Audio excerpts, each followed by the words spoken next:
In the previous video, I looked into Louis Theroux's exploration into extreme bodybuilding in the late 90s from the male side of things. And part 2 will now look at Theroux's take on the sport from the female perspective. The contrast couldn't be more stark, and Theroux explores why women would choose this lifestyle, given the stigma, lack of financial rewards, and the often necessary competitive evil of PED use to achieve and maintain a level of hypermuscularity. Theroux travels to Charles Peoples' farm in Connecticut, where Peoples has transformed his family estate into a surreal version of the Playboy Mansion for female bodybuilders. A self-proclaimed activist for female muscle, Peoples personifies what bodybuilders would otherwise label a schmo, and he single-handedly provides some of the creepiest and cringiest moments of the episode. I'll tell you what, that bordered on... That was a Kleenex moment, I guess, as you were calling it. For you? A derogatory term with sleazy connotations, schmos typify socially inadequate men who sexually fetishize muscular, powerful, and dominant women. Schmos usually comprise the primary audience for female bodybuilding, often directly supporting them financially via muscle worship sessions. Similar to Grundy's earlier cuddling scenarios, these sessions can often entail wrestling muscular women for sexual gratification without the proviso of any actual sex. Weedier schmos often lean into cultivating a contrastingly feeble physique to further eroticize their physical weakness against these idealized figures of feminine power. Some good shots. Okay. See you later. In a sport which promotes bodybuilding as a means of empowering women, the fact that many competitive female bodybuilders are often financially dependent on performing for the sexual fetishization of schmos is tragic and sadly ironic. While male bodybuilders like Grundy admit their motivations behind initially building their physiques to help them get laid, there's the flip side of female bodybuilders who wish to build themselves into something more substantial than just another lay. Female bodybuilding was initially endorsed as a symbol of feminist resistance, their sculpted in sinew bulk challenging the hegemonic feminine iconography. Peoples wistfully asserts that conventional forms of feminine physicality are the result of targeted mainstream brainwashing. It's a myopic sentiment that's aged about as well as Peoples' cut-off Daisy Dukes and midriff shirts. Since the sport's inception in 1979, women's bodybuilding has gradually inched towards its own extinction. Marginalized by the public and its own federations as something outside the boundaries of appropriate femininity, no other group of female athletes embodies the status of gender outlaw more than women bodybuilders. With their conspicuous bulk conventionally equated with masculinity, female bodybuilders challenge conventional notions of what it means to be a woman. In its more extreme forms, it's viewed as something unnatural, deviant, or even pathological. First presented to the public in the 1985 movie Pumping Iron 2: The Women, this tone-deaf misfire of a documentary fell flat with critics and audiences alike. The film shows the blatant backroom politics, instructing judges to choose pouty-lipped sexpot Rachel McLish over the hulking Australian Bev Francis. Criticised as a non-event by one prominent critic, the film did nothing to advance the acceptance of female bodybuilding to that cultural milieu.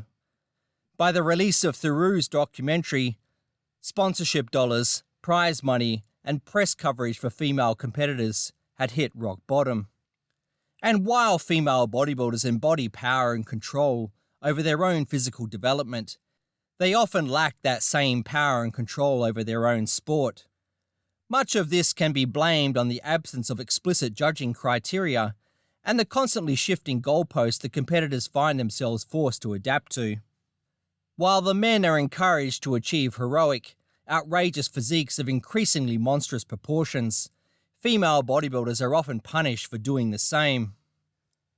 They walk the tightrope between two incompatible polarities, developing maximum muscularity while pursuing a softer, graceful, feminine ideal.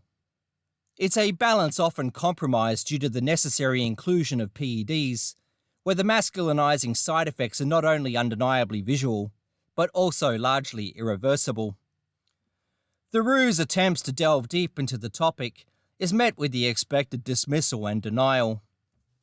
When he does elicit an admission of sorts from bodybuilder Maria, it's a regurgitation of the same self-justification rhetoric offered earlier by Grundy. The backlash against the hypermuscular female bodybuilder reaches crescendo in the mid-90s, and by the time Theroux's documentary was released, women's bodybuilding was already in its death throes. The 1991 Miss Olympia was the first professional female bodybuilding competition broadcast live on ESPN. This display of female muscle so shocked and offended viewers that many called the station to complain about this grotesque spectacle. The IFBB reacted with rules requiring female competitors to be judged according to an undefined and arbitrary standard of femininity. Anything beyond this would not be rewarded. Informed that she wasn't muscular enough to beat the reigning champ Linda Murray in 1990, Bev Francis overhauled her physique, bringing the most densely muscled body ever seen on a female up to that point.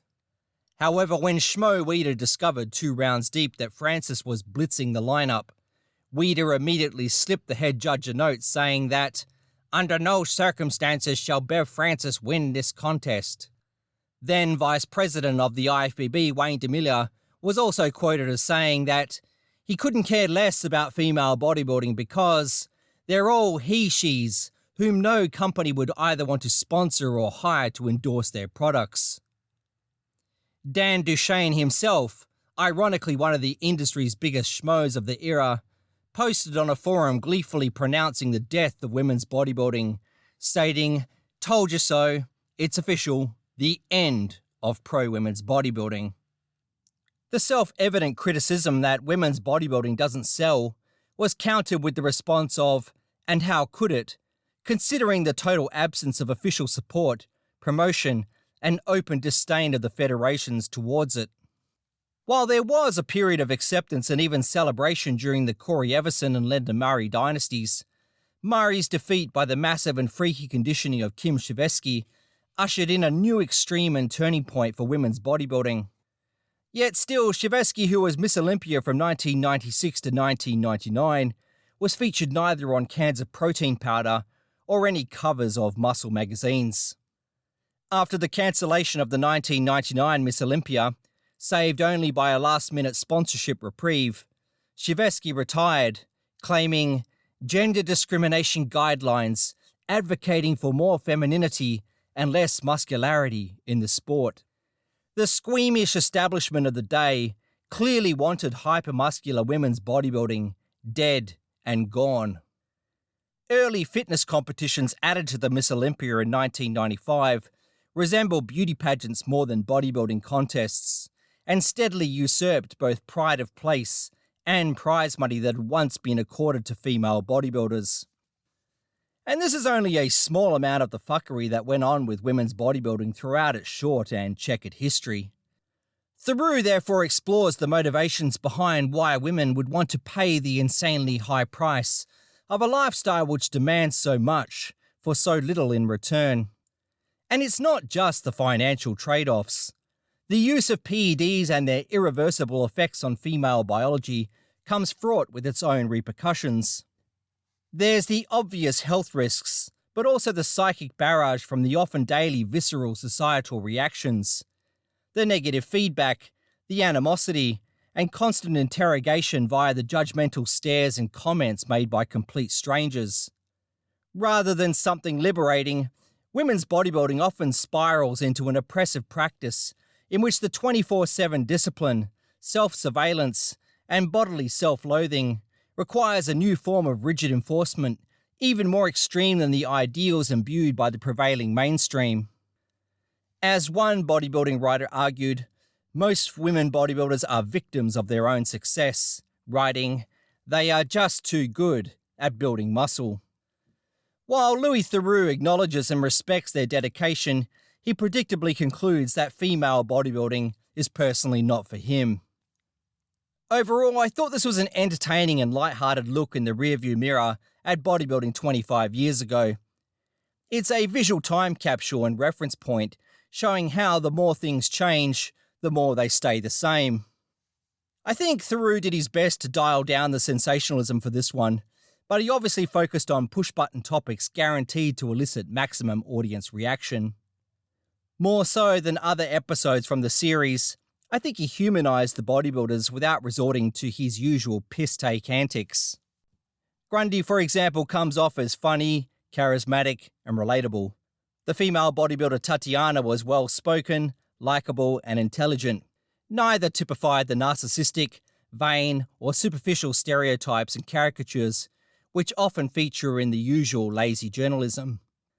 I don't think the episode shines a favourable light on bodybuilding as a whole, but Theroux remained relatively neutral in his appraisal without being overly insulting, disrespectful, or judgmental. Overall, I thought the episode was thought-provoking, but it wouldn't inspire me to want to join a gym, let alone go anywhere near one for that matter.